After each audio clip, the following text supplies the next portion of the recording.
Morning mga ka-vlogs. Ayan at ano ba ngayon? Thursday morning. Basura day. Labas natin itong every 2 weeks yung cardboard eh. Ayan, buti na lang at wala na tayong snow. Ayan, lagay natin dito sa gilid para bulagahan nila. Pag nakakalimutan mo tignan mo lang yung kapitbahay mo kung naglagay na sila ng basura. Ayan, parang baba ng ano na yun, kuryente.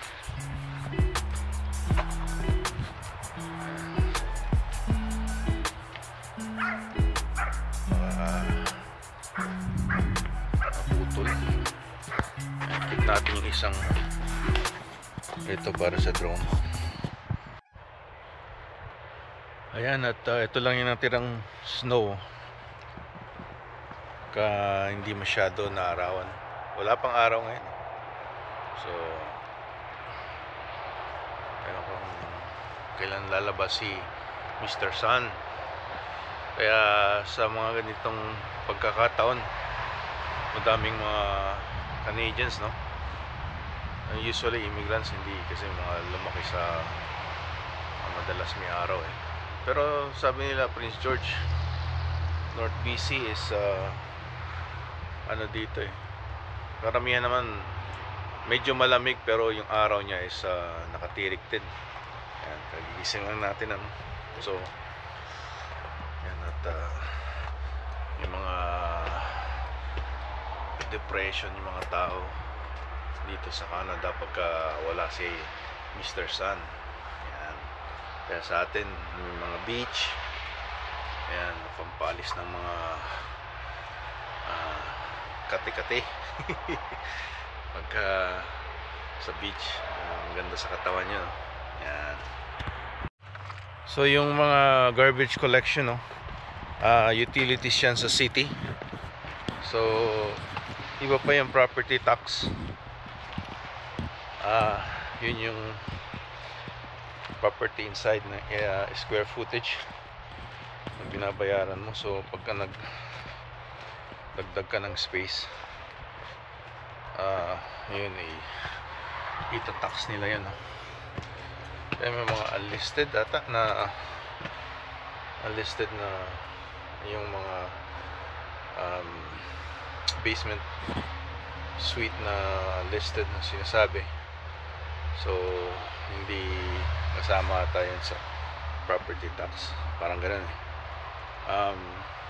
yan yung mga garbage collection, sewer, tsaka yung mga recycling water, utility ng sa parang kuryente rin, sa city mo binabayaran.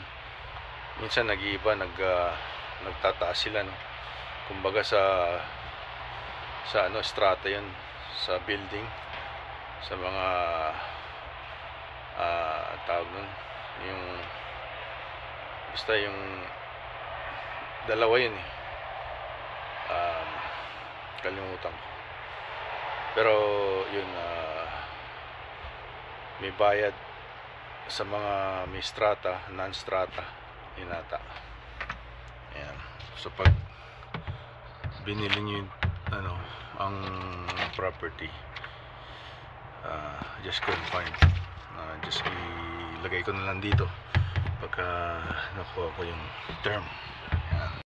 Freehold pala yung ibig kong sabihin na na word, na pagka bumili ka ng bahay, pag freehold, ayan, walang mga maintenance fee, kayo ang bahala sa pag snow blow, pag cut ng grass, ganyan. Pagka sa mga strata, condo, townhouse o townhouse, pag may strata,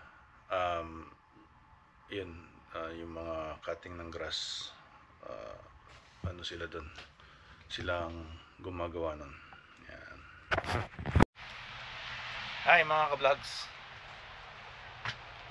Gayon pa man sa ating weather na maambon, hindi tayo makapag fly ng drone, magto 2 weeks na hindi lumalabas si Mr. Sun.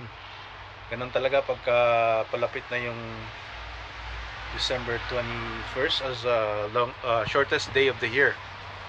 Yan, so ano bang ang date ngayon is, para mailagay natin, minsan nagkakamali tayo, December 21, 12:28.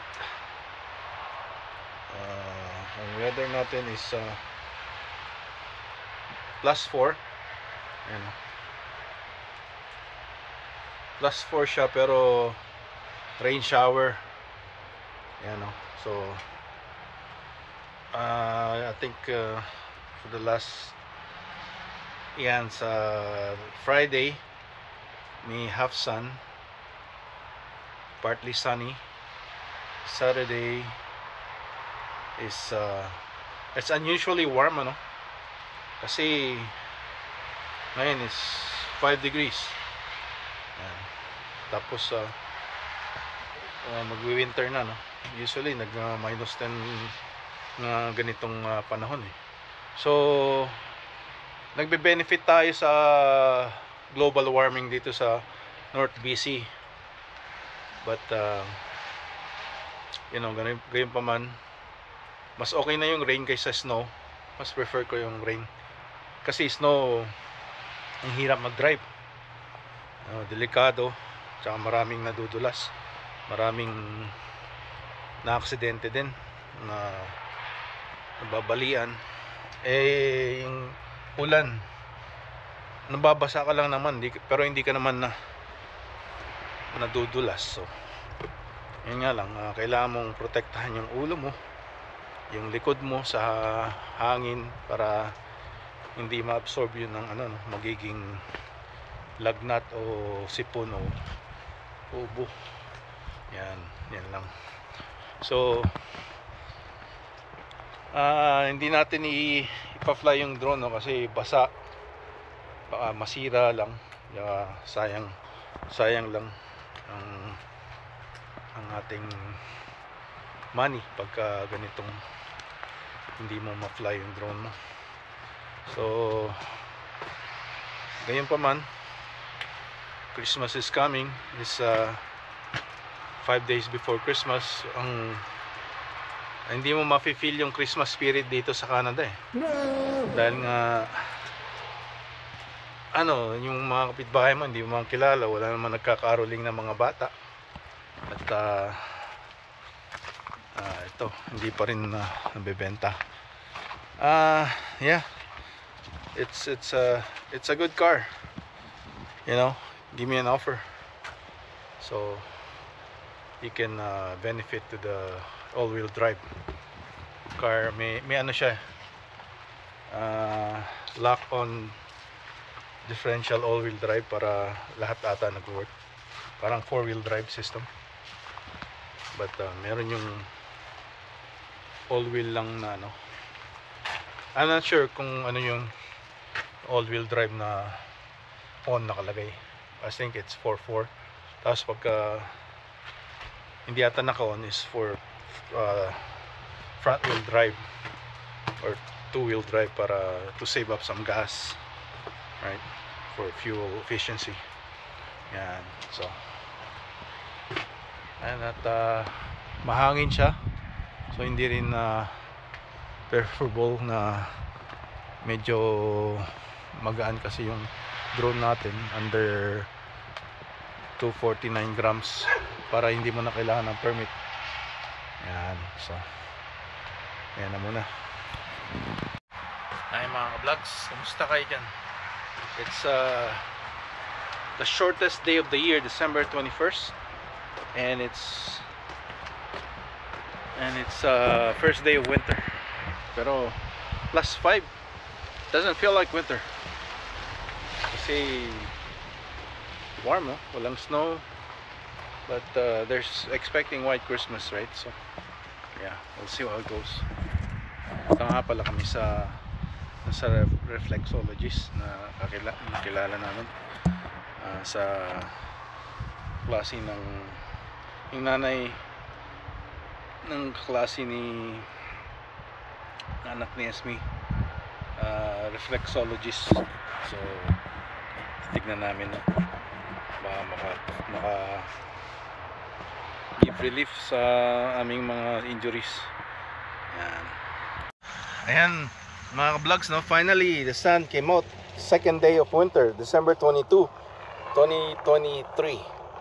Ayan, nasilayan din natin si Mr. Sun. Ayan mga vlogs, finally after almost 2 weeks na hindi lumalabas, ano. Ayan, naka-ano rin na, apekto rin ng mood mo yung si Mr. Sun pag hindi lumalabas. So ayan, nagluluto ako nung fish na pollocks. Hadak ba yan o? Pollocks. Ay, hadak pala, yan ako na. Niluto ko na. Tinry ko. Galing sa superstore. Inano ko lang. Pinrito ko. Ay mga vlogs. Yung drone naubusan ng battery dahil sa strong wind. So it landed sa someone's roof, but the thing is I don't think somebody's home, so I'm trying to knock on the doors. Nobody's answering because I think they're gone for the holidays. Tsaka wala, ano na tawag nito, naka-off, nakasarado lahat ng kanilang mga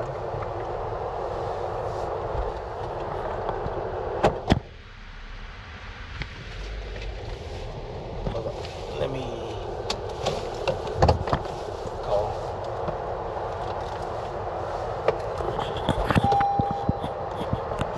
Somebody here. So yan that's not what to do flying a drone. You run out of battery. So akala ko kasi ano pa ang bilis pag kami strong winds pala, mabilis maubusan ng battery kasi it's trying to compensate sa strong winds. Hi, so na-retrieve natin, no? Good news, si Sebastian. Sebastian, thanks for letting me retrieve my drone. If you're watching this, Sebastian from Prince George, British Columbia, thanks man, I appreciate that. Yeah. Ayan mga vlogs, bisperas ng Pasko. Merry Christmas sa inyong lahat dyan.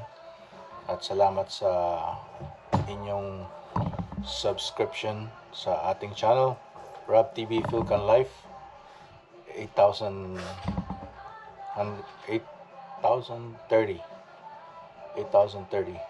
na ang subscribers as of now. Ayan mga ka-vlogs, dito mag-unbox tayo ng ano, no, yung bird lang, yung Potensic Atom drone lang. Kasi nung nag-crash nga yung drone ko sa bubungan, nagtingin ako sa Amazon. Tapos ano pala, nung nakuha ko na yung drone doon sa bubungan, tinatry kong i-cancel. Tapos nag-message na too late na, bilis. Oras lang ano, tapos mga less than 2 days andito na agad itong ano, no, itong Potensic Atom na just the drone. Wala siyang battery, wala siyang controller. Tignan natin kung anong nasa loob. Tignan natin. Sandali. Ayan mga ka-vlogs, just the drone itself is $279 plus tax. Pero ibabalik ko siya kasi nakuha ko na yung na-retrieve ko yung crash or mga vlogs. Merry Christmas, Happy New Year sa inyo dyan. Next year we'll do some good content. don't forget to comment, like, and subscribe. And hit that notification bell para updated kayo sa ating mga videos. Happy holidays! Bye-bye!